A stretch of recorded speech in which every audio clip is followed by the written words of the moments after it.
Amis du roman historique, bonjour, nouvel épisode. Donc aujourd'hui, ce sera le Sabre de Damas, mon livre. Hein. Donc il était temps, je pense, d'expliquer un petit peu en détail. Donc ne tombe pas, toi, d'expliquer un peu en détail la façon de ce livre, le Sabre de Damas. Donc comme je vous l'ai dit quelquefois, il s'agit d'une saga en 8 tomes, ça c'est le premier, hein, qui était édité donc, chez Librinova, et donc ça débute en Bretagne. Hein, voilà. Donc le premier tome est très plongé dans l'univers bretonnant, ce qui ne sera pas le cas dans les autres tomes, hein, parce que c'est, si vous voulez, l'idée de cette saga, c'est de faire évoluer quelqu'un qui vient de son terroir. Alors j'ai choisi la Bretagne parce que je connais un peu la Bretagne, hein, comme je l'ai expliqué pendant l'interview donc à Radio Steren, mais ça aurait pu partir d'ailleurs, ça aurait pu partir des Antilles ou n'importe où, hein, tout ce qui tourne autour de l'univers francophone en fait, français quoi, hein, parce que c'est un peu l'histoire de France à cette époque. Mais la France était multiple hein, au XVIIIe puis au XIXe siècle. Donc je raconte l'histoire d'un individu et de la même manière l'histoire de la société française au XIXe siècle et un peu au XVIIIe aussi, parce que le premier tome est au XVIIIe siècle. Voilà. Donc je vais vous lire le résumé de la pochette. Le sabre de Damas, Dieu et le roi. Alors vous voyez, il est bien défini que ça part en milieu plutôt royaliste. Cornouailles, XVIIIe siècle, jeune paysan du plus profond de la Basse-Bretagne, Corentin Larour est fasciné par les contes et légendes de sa douce enfance. Quand il ne travaille pas à la ferme, ses pensées vont à la jolie aristocrate Louise de Kerguelen, dont il est secrètement amoureux. Mais la paix qu'il a toujours connue prend brutalement fin. Une dispute entre un bourgeois et le père de Corentin les pousse, lui et sa famille, à l'exil. Ils pensent pouvoir prendre un nouveau départ sur l'île Saint-Nicolas, au Glénan, mais un terrible drame bouleverse leur vie. Pour se reconstruire par d'autres choix, Corentin et son père doivent à nouveau partir. De sombres événements les guettent alors, depuis le soulèvement de Fouesnant jusqu'à la terrible guerre de Vendée. Nouvelle langue, nouveaux prénoms, nouvelle rencontre, le jeune breton doit-il mettre de côté ses origines et son passé pour trouver sa place au sein d'une France en pleine mutation. Fiction historique captivante, émaillée de grands noms, le premier tome du Sabre de Damas nous conte avec justesse et émotion le parcours d'un adolescent forgé par les tragédies et les révolutions. Enfin, c'est la révolution, quoi. Voilà, donc j'ai mis en première page une citation de Victor Hugo, hein, qui je pense résume assez bien cet évolutif dans l'ensemble de la saga. Je voudrais n'être pas français pour pouvoir dire que je te choisis, France, et qu'en ton martyr, je te proclame, toi que ronge le vautour, ma patrie et ma gloire et mon unique amour. C'est beau, hein, c'est du Victor Hugo, quoi. Et je pense que ça donne une idée assez profonde de tout ce qui va se produire. Voilà. Alors comme, si vous voulez, j'ai reçu des messages disant le poème la dernière fois c'était drôlement bien, des poèmes, encore des poèmes, des poèmes. Alors je me suis dit qu'il serait peut-être judicieux de vous lire un autre poème. Alors celui-là je le lis hein, parce que le breton n'est pas ma langue maternelle, donc je ne le connais pas par cœur. Alors pour tout vous dire, comme je l'ai déjà dit, hein, j'ai fait des stages de breton en immersion, assez longs, hein, très intéressants, mais il y a quelques années de ça, et j'ai quand même perdu pas mal. Donc je ne suis pas capable d'avoir une conversation très suivie en breton, hein, contrairement au français. Le français, c'est ma véritable langue, hein, c'est ma langue maternelle. Donc, comme disait donc Claude Honoré-Garo, je suis crucifié à la langue française. Dans la mesure où c'est vraiment la langue de mes tripes, que j'ai appris tout petit. Hein, voilà. Donc là, je vais vous lire le poème de quelqu'un qui a été élevé en langue bretonne, là par contre, qui est une grande poétesse en langue bretonne, hein, c'est cette dame, Angela Duval. Alors ça, c'est un gros bouquin, donc c'est un peu lourd, donc j'ai pris une photocopie, c'est plus facile. Alors en fait, c'est pour vous faire entendre, je vais essayer d'imiter un peu, si vous voulez, l'accent cornouaillais, parce qu'il y a plusieurs accents en Bretagne. Et parce que c'est difficile de le faire ressortir en littérature. Alors j'ai essayé de mettre des cas un peu partout. En français, il y a des C pour bien signifier que là, on le dit dans une phrase qui est en breton, hein, parce que les bretons accentuent sur l'avant-dernière syllabe. Et c'est une langue à fort accent tonique, hein, comme d'autres langues, hein, comme l'allemand, comme l'anglais, etc. Mais alors que le français est plus monocorde quand même. Hein. Voilà, donc c'est pour vous donner une petite idée, et puis c'est un beau poème, et puis comme il y a de la demande à ce niveau-là, donc je vais vous réciter un petit poème. Quarantes vro, amour du pays. Et quand ma chalon zur grisen, au coin de mon cœur est une blessure. Abawe ma yawankes et dugan. Elle est gravée depuis ma jeunesse. Rag sewos, aneni à garen. Car hélas, celui que j'aimais, ne garan ket pesa garan. Ce que j'aime, il n'aimait pas. Hein, ne garnemet à Cheriou, lui n'aimait que les villes. Armoriou don, les mers profondes. Abroyou pel, les pays lointains. Anegaren n'aimait Armésiou, je n'aimais que les campagnes. Mésiou ken kaya, ma breisizel. Les campagnes si belles de ma Basse-Bretagne. Redvoe dibab tre diou garantes. Entre deux amours, il me fallut choisir. 43 vro, 40 den. L'amour du pays, l'amour de l'homme. D'ambro amus guestlet, ma buée. À mon pays, j'ai offert ma vie. À lezen d'avant, un hini garen. Et j'ai laissé celui que j'aimais. Besquoise bawe mahuz un goualet. Depuis, je ne l'ai jamais revu. Besquoise qualet, keluhuta. Jamais appris de ses nouvelles. À glisen, hem chalonzo chomet. La blessure de mon cœur est restée. Pane gaket paysa garen. Car ce que j'aime, il ne l'aimait pas. Pebden adle heile. Donc à Doua, chacun doit suivre son destin. Honnes et lesen à Bedman. Ainsi est-il en ce monde. Guasket voe, machalon andrasur. Meurtri, certes, fut mon cœur, mais gaket pays à Garonne. Mais ce que j'aime, il ne l'aimait pas. Deham pindidiges. Honoriu, et lui, honneur et richesse. Denme pauhantes à disprise, et moi mépris et humble vie. Med drogfenket evit tanzoyu. Mais je n'échangerai contre nul trésor, ma bro, mon pays, ma yes, ma langue, ha ma frankes, et ma liberté. C'est d'ailleurs étonnant que Frankis en breton, ce soit liberté, ça a du sens aussi dans le, si vous voulez, dans l'esprit de ce livre, avec la Révolution française. Si voilà, donc moi je trouve que c'est un très beau poème. Hein. C'est une langue très particulière, le breton. Hein. À mon sens, c'est d'une grande beauté. Voilà. C'est parce que certainement c'est lié à mon enfance où j'ai fréquenté les marchés en Bretagne, où on parlait beaucoup breton encore. Maintenant c'est fini, c'est terminé. Hein. Et on n'entend plus ça sur les marchés. Et puis dans ma famille bretonne, parce qu'une partie de ma famille était de Briec puis de Quimper, et ben eux, ils nous parlaient français, pas breton, hein, parce que nous on parlait pas breton dans ma famille, mais avec un accent magnifique de Basse-Bretagne. Voilà.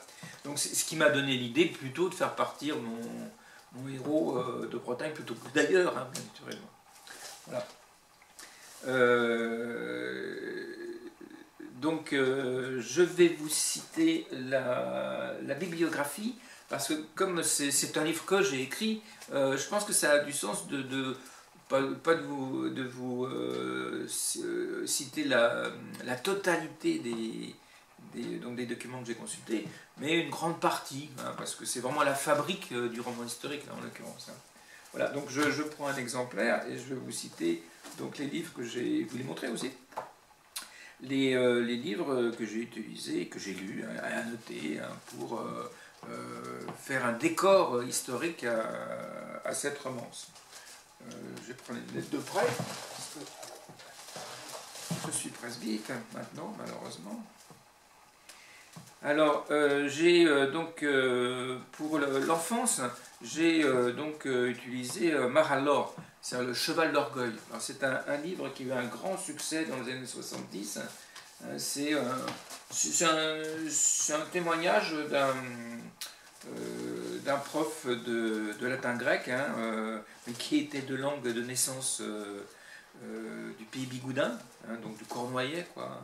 C'est un petit pays, le pays bigoudin, qui ont des beaux costumes bretons d'ailleurs. Donc c'est de Père Jacques Elias, Pierre Jacques Elias en français, Le cheval d'orgueil, mémoire d'un breton du pays bigoudin. Hein.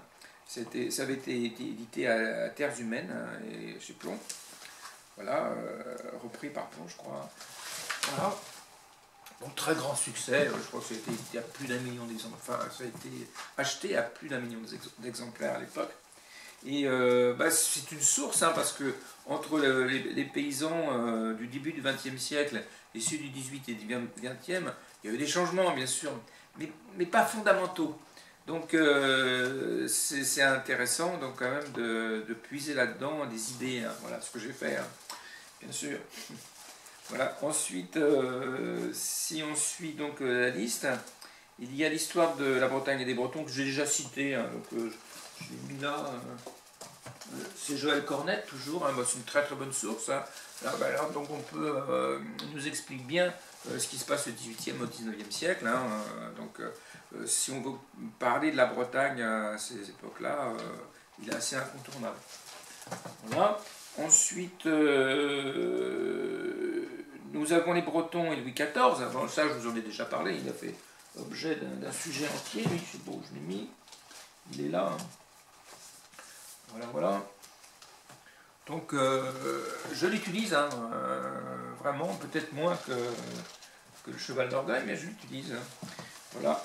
Et donc, il y a le Barthes Braze. Donc, c'est les contes et légendes, hein, qui ont été récoltés par Ersan David Marquet au XIXe siècle. Alors je l'ai dans ma bibliothèque, mais je n'ai pas tout sorti.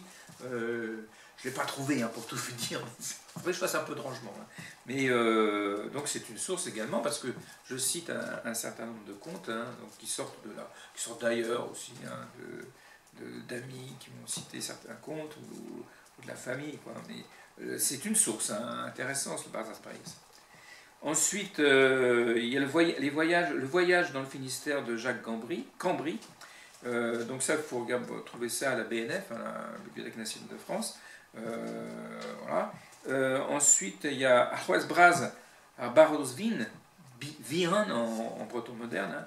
Et, ici, dans le Finistère, dans le Cornouailles, on dit Barosvin. Et de Marciane Ménard. Alors je l'ai, hein.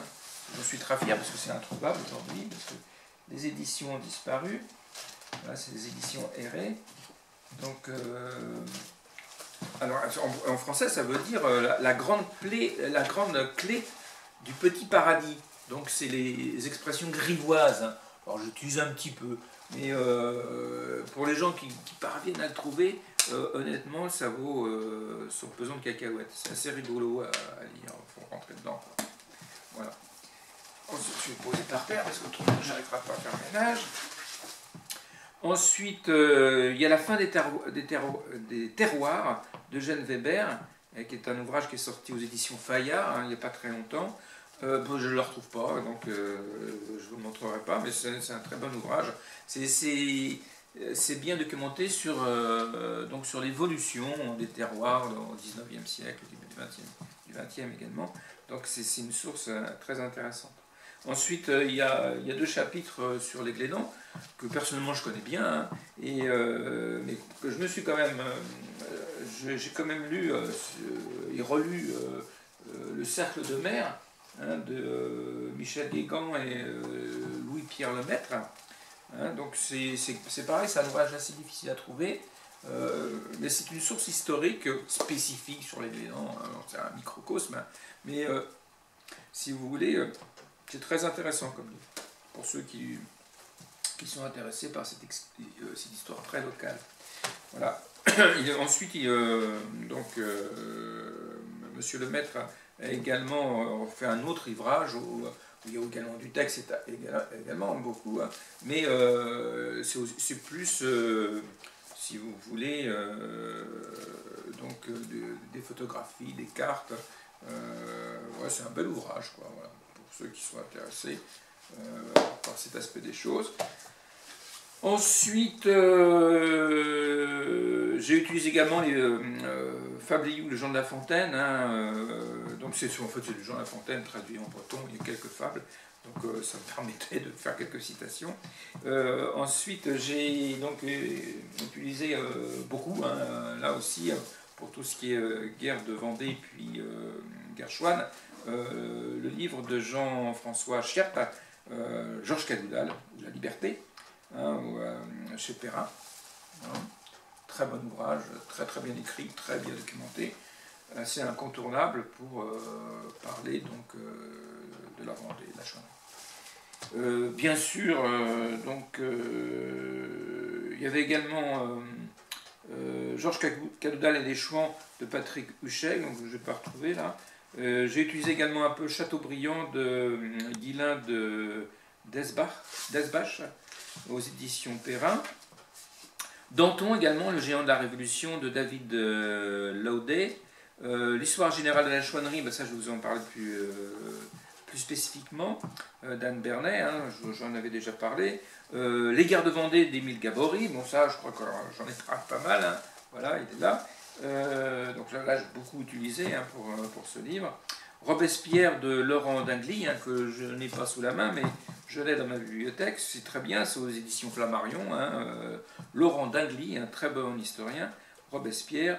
Une blessure française et soulèvement populaire dans l'Ouest sous la Révolution 1789-1795 du célèbre Pierre Péan, hein, qui avait fait un brûlot sur Mitterrand, hein, aux éditions Fayard. Hein, donc je l'ai aussi, mais où je ne sais plus. Voilà, donc c'est une blessure française. Alors il y en a en fait j'ai utilisé d'autres aussi, hein, donc je n'ai pas tout mis. J'ai oublié, j'en ai repéré un là, tout ce que j'en ai fait. Alors bon, c'est pas très grave. Et puis là, c'est pas grave. Et donc voilà, c'est avec ces documents-là que ça m'a permis de créer cette romance. Voilà. Donc je vais vous lire quelques pages de mon livre. Donc j'avais noté la page 11. Alors pourquoi j'ai noté la page 11? Je vais voir ça tout de suite avec vous. Ça va me sauter aux yeux, j'imagine. Oui, hein, parce que si vous voulez, c'est le tout début. Alors il y a un tout petit peu de breton, c'était pour vous montrer, quoi. Alors, mais au Garnet et Tiponglas et Kishin croisent turc et Breizizel. Ce qui veut dire, hein, je suis né à Tiponglas, c'est traduit directement, hein, tout de suite, à côté de la croix du Turc en Basse-Bretagne. Voilà. Donc c'était pour donner un peu de couleur, j'ai mis du breton. Et ensuite, je vous explique ce qui va se passer, notamment pourquoi ça s'appelle le sabre de Damas. Ben, je l'explique tout de suite. Autrefois, il y a longtemps, au Moyen-Âge, du temps des croisades, un Turc mourut en Palestine de la main d'un Breton. Et la légende dit qu'il est apparu près de Stergoz, la vieille rivière, en Landudal. C'est le village, hein, où il habite. À cheval, brandissant un sabre doré, le sabre, hein, demandant des comptes en sa langue, le turc ou une langue d'Orient, quoi, hein, d'une voix terrible et menaçante. Il surgit au crépuscule d'une nuit de novembre, le mois noir, disent les Bretons. Ou peut-être encore, on ne se souvient plus, un soir de mois d'août, dans l'éclair excusez-moi, je connais pas par cœur, d'un terrible orage, plein de violence et de courroux près du pont, au muret recouvert d'ardoises bleues, un petit pont de glace. place en breton, c'est bleu. Voilà, donc c'est pour vous donner la couleur du début, quoi. Après, je vous ai sélectionné la page 103. 103. Alors ça, c'est au Glénan, hein, parce qu'il faut un passage au Glénan, vous découvrirez pourquoi. Hein. Monsieur Ansker tint ses promesses et quelque temps plus tard revint de Fouesnant avec un livre en français. Je ne pouvais pas le lire directement, ne connaissant que quelques mots en cette langue. Il entreprit de me lire l'ouvrage en me le traduisant simultanément. Achille avait hambet au Canaheid en un an, la cigale ayant chanté tout l'été. Je m'efforçais d'assimiler ces mots tellement étrangers pour moi pour l'instant. La cigale Achille, aucune ressemblance, et le problème était qu'après 1 heure de lecture avec un peu de français traduit en breton, je retombais dans ma vie bretonnante. Je ne parvenais pas à faire des phrases en ce français très, très étranger, que je n'avais entendu qu'assez rarement. Je dus bien prononcer 50 fois ce mot pour le retenir, la cigale, et je m'apercevais que je ne pouvais apprendre cette langue de cette manière au mot à mot. Cela me désespérait. Si je ne parvenais pas à parler correctement français, je ne serais jamais l'égal de Louise de Kerguelen. Enfin, c'est ce que je ressentais à ce moment-là. Mais avec le recul, je dois admettre que les lectures de M. Ansker furent au bout du compte très bénéfiques pour la compréhension de cette langue, de son esprit et de son esprit. Je me souviens encore. Monta un heure un di da grial na honegis da di her verienen deux et amezegis, ce qui veut dire elle a crié famine chez la fourmi, sa voisine. Voilà. Lorsque je lirai correctement le français plus tard, un ami m'offrira les fables et je les ouvrirai avec un grand plaisir et beaucoup de mélancolie. Nous étions en juin 1792. Il faisait très beau. Des nuages longs et fins étirés sur des lieux commençaient à envahir le ciel par le sud. La mer était plate comme une table et un léger vent du nord faisait friser la surface de l'eau. Ansker et mon père décidèrent d'aller sur le Loch pour produire de la chaux par le bruit de masse de merle. Le merle est une algue calcaire qui existe en masse au Glénan, surtout à l'époque. De merle préalablement séché au soleil. Nous avions besoin pour la mise en état des penties, les penties c'est des petites maisons, et surtout celui des Kevin, car l'homme harcelait Ansker pour la finition de ses réparations. Alors, Kevin est un tenancier qui loue à un propriétaire principal un penty. Nous suppliâmes mon père de pouvoir les accompagner pour la journée. Les conditions de mer étaient telles que les 2 hommes consentirent, pour une fois, à charger sur la barque ces petites filles sachant à peine nager et cette mère de famille ne nageant pas du tout. Une journée tous ensemble sur une autre île qu'elles ne connaissaient pas et où les filles pourraient faire des jeux et des cache-cache en d'autres lieux. Enfin, une journée en famille, loin du quotidien. Les vaches étaient là et nous pouvions venir réalimenter leur abreuvoir, puis près du puits, leur parler, les caresser. La journée passa ainsi, tranquille et paisible, remplie de sourires de mes sœurs, même de ma mère qui se décontracta et rit avec mon père un instant de bonheur. Nous mangeâmes sur une nappe en lin, posée sur le sol, du cidre, des rires, des plaisanteries. Tout était là pour le bonheur. Nous reprîmes notre travail car nous souhaitions rentrer tôt et il était nécessaire pour plus de sécurité de faire 2 voyages. Voilà, donc c'est un moment gênant. Mais c'est roman comme passage, vous verrez, hein, avant, pendant, etc. Et après. Alors, page 271. Alors, la page 271, vu l'avancée dans le livre, vous allez voir, c'est beaucoup plus vraiment... C'est en plein pendant les guerres de Vendée, quoi. C'est très exactement cette page-là. C'est ils sont coincés, donc aussi, ils sont coincés au Mans, hein,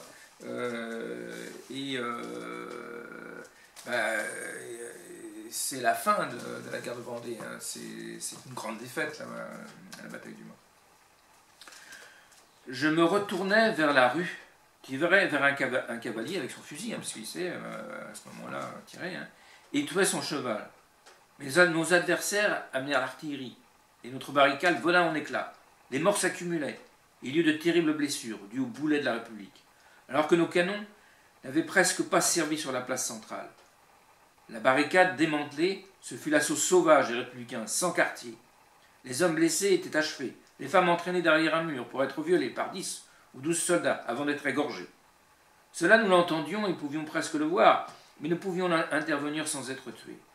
Nous fûmes entourés d'un délire de sang et de carnage. Les chevaux des Bleus, les attelages des canons ou les chariots à munitions écrasaient sans gêne les enfants. On vit même des soldats sabrés avec délectation des bandas. Westermann, un des généraux, hurlait « Tuez-les tous, la Vendée doit être détruite aujourd'hui. Tuez les femmes qui ne pourront enfanter d'autres brigands. Tuez les enfants qui ne pourront venger leur mère. Pas de quartier aux ennemis de la liberté. Tuez, tuez !» Je tirai sur celui qu'on me disait être Westermann, fit voler son bicorne, et rageait de ne point l'avoir abattu, ce monstre. Lui fit tournoyer son sabre en hurlant, et en nous vouant aux enfers, tel un cavalier de l'Apocalypse. Je croyais voir le cavalier turc de mes cauchemars d'enfant. Vous voyez donc le sabre de Damas. Allais-je mourir ce jour d'un sabre barbare, comme la prophétie du Kemener. Donc Kemener, c'est un des personnages du débit qui lui fait cette prophétie, c'est un bretonnant.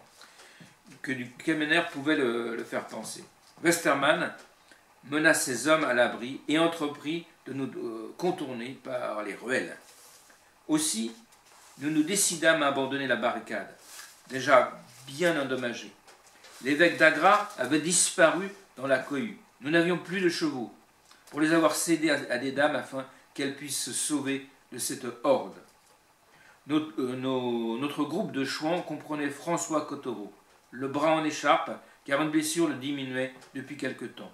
Son visage laissait voir une grande fatigue. Pourtant, il continuait à réarmer son pistolet pour abattre les bleus sur son passage. Lorsqu'il n'avait plus de poudre dans son arme, saisissant son sabre, il n'hésitait pas à frapper de son bras valide, et même ainsi, il était vainqueur.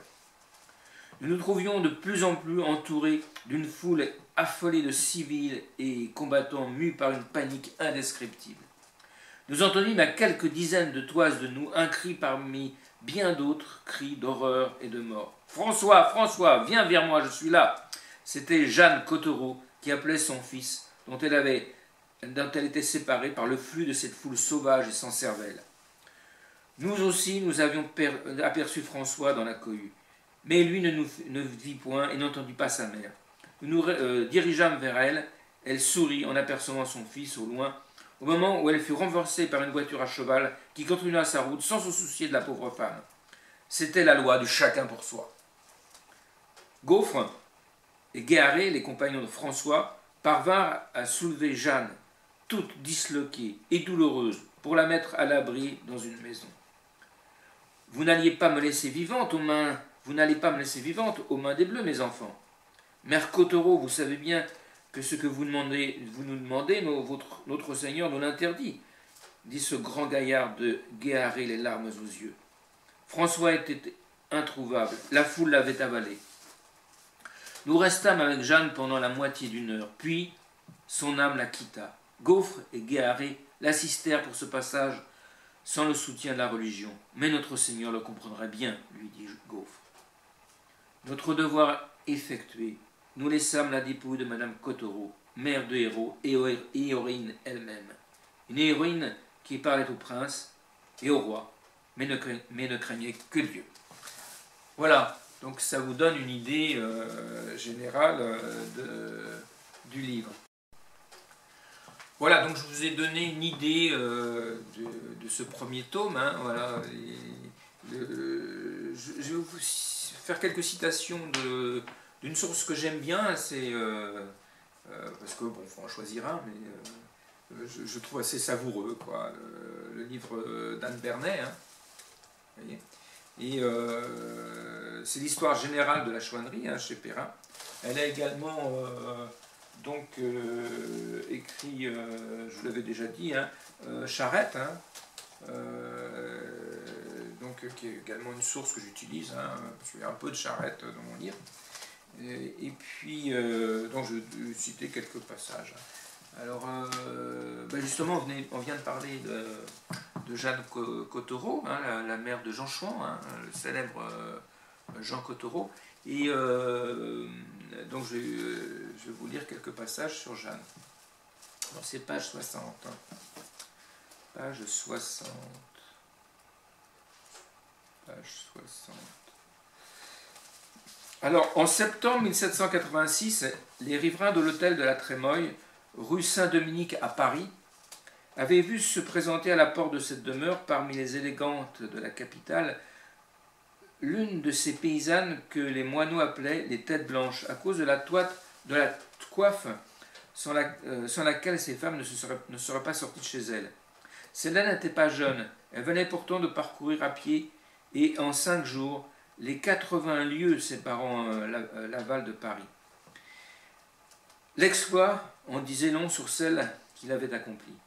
Au courage, à l'obstination et à l'audace, trait dominant de son caractère, la veuve de Pierre Cottereau, Jeanne Moinet, mère de 6 enfants, ajoutait maintenant le désespoir. Le 6 de ce mois, M. Martin de Ligonière, juge criminel de Laval, avait condamné à mort son puné, Jean. Depuis, elle en était comme folle. Jeanne était fille unique d'un laboureur de Saint-Ouen-des-Tois, fameuse paroisse 6-3 lieues à l'ouest de Laval, qui avait été, tant qu'avait duré la gabelle, le désespoir des fermiers généraux, des gabelous et des juges du grenier à sel, pour le nombre de fauçonniers amateurs ou professionnels qu'elle recelait. Le père Moinet ne s'était jamais mêlé de contrebande, s'échinant sur sa closerie des poiriers.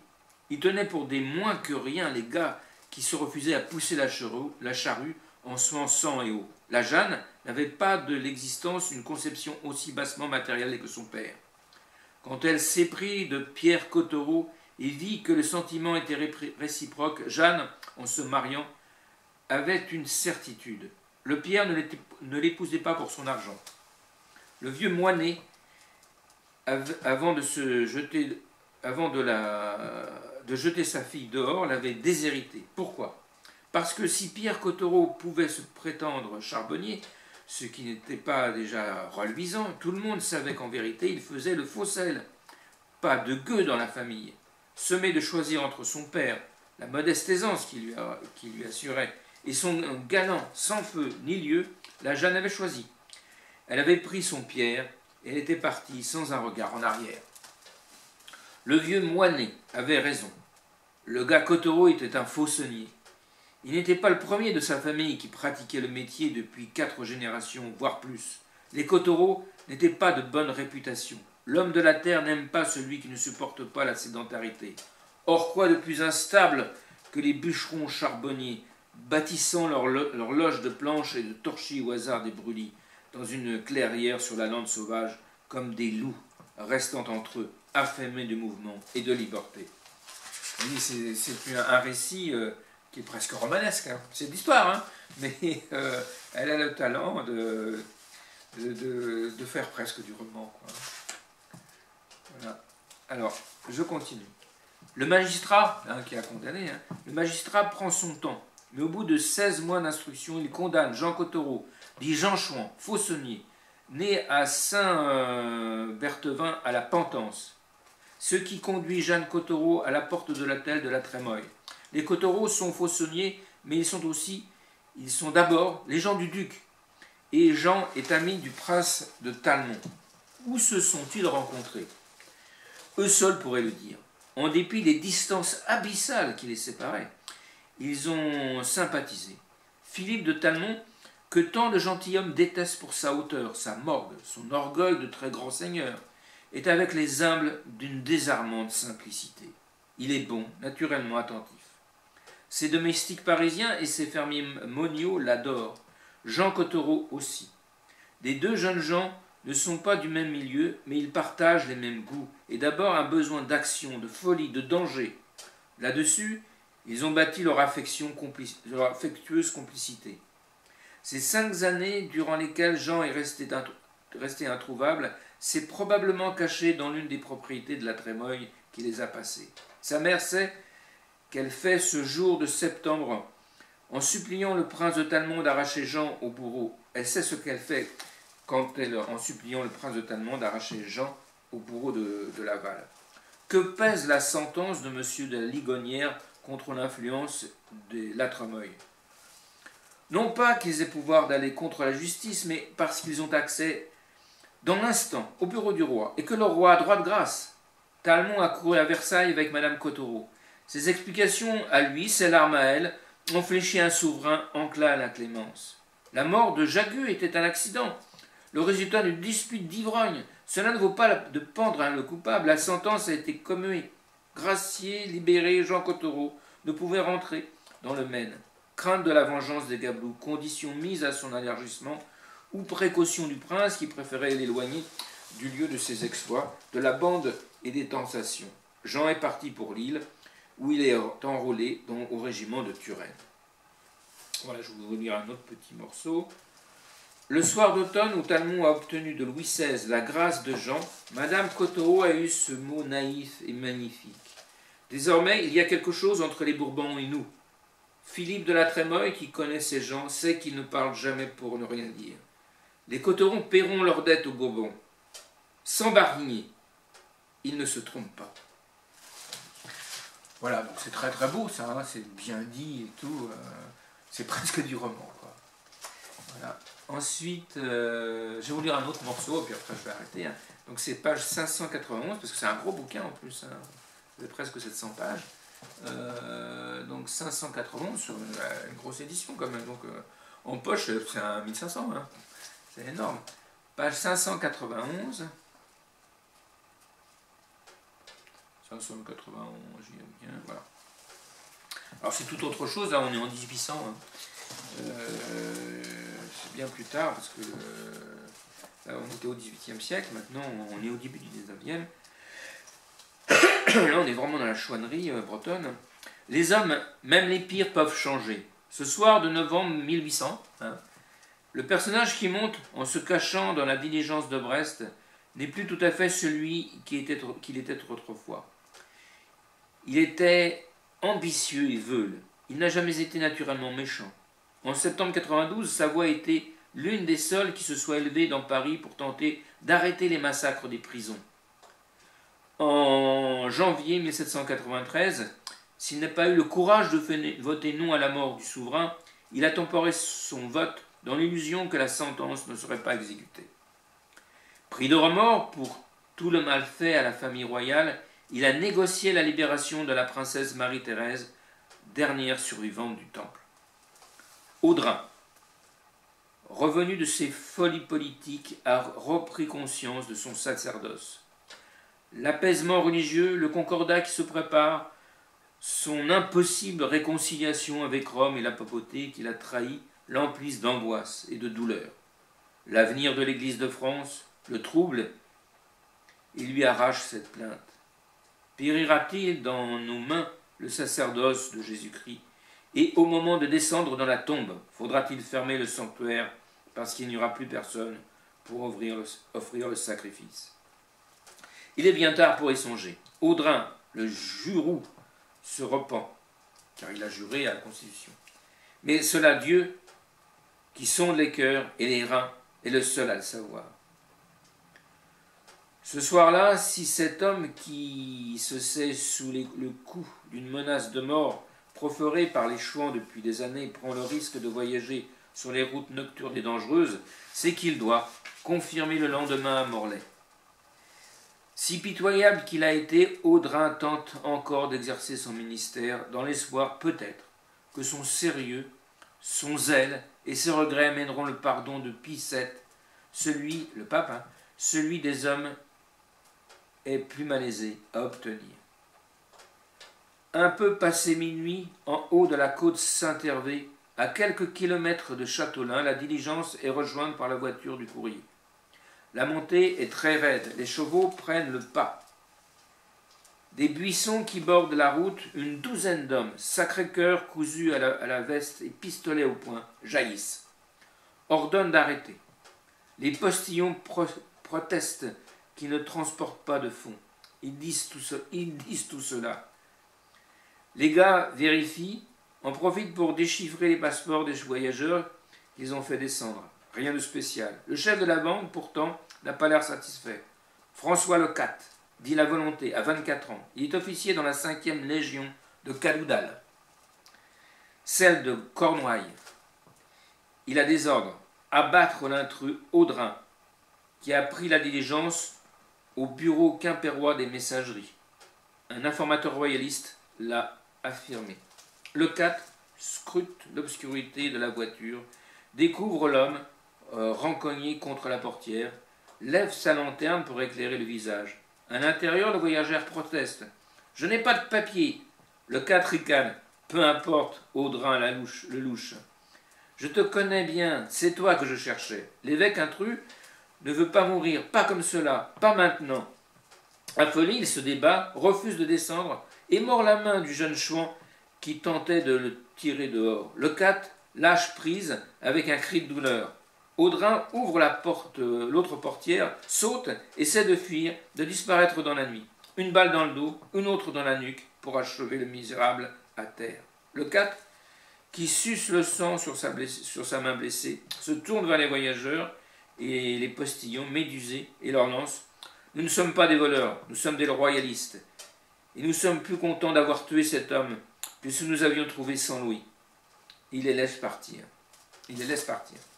Demain, quand les gendarmes et le juge de paix de Châteaulin prévenu viendront chercher le cadavre, ils constateront que, en effet, la bourse intacte de l'évêque est toujours dans sa poche. En revanche, la crosse, la mitre, les ornements sacerdotaux ont disparu. Dans la main d'Audrin, une petite fiole, le crème de la confirmation. Voilà. Donc ça, je n'utilise pas dans ce tome, hein, mais dans le tome 3, parce que j'ai écrit le tome 2 et le tome 3 déjà. Voilà. Donc c'est très bien écrit. Si vous avez l'occasion de le lire, c'est vraiment un livre magnifique. Alors, ce ne sont que 2 passages, mais c'est tout le temps comme ça, c'est magnifique. Voilà. Alors, j'utilise d'autres livres hein, que ceux que je vous ai cités. Hein. J'ai retrouvé celui que je voulais vous montrer, qui n'est pas dans la bibliographie. Mais j'ai utilisé un peu, hein, c'est Turreau et les colonnes infernales d'Élie Fournier, chez Albin Michel. Hein, voilà. Voilà. Donc j'ai à peu près fait le tour. Hein, donc si vous voulez acheter mon joli livre, le premier de la série des 8, donc ça coûte 4,49 € en numérique hein, sur Google, sur la Fnac, sur Amazon, sur Kobo, enfin sur des tas de sites, bien sûr chez Limbrinova en numérique. Si vous voulez l'avoir plutôt en papier, alors là ça coûte 21,90 €, mais sur la Fnac ou sur d'autres, ils ne font pas payer l'expédition. Voilà. Vous pouvez également lire donc 1/5 sur Google gratuitement, donc ça vous donne une idée. Voilà, donc il faut l'acheter parce que ça me permettrait plus facilement de publier la totalité de la série. Voilà. Je vous dis à la semaine prochaine et merci bien. Kenavo, hein, pour le coup. Voilà.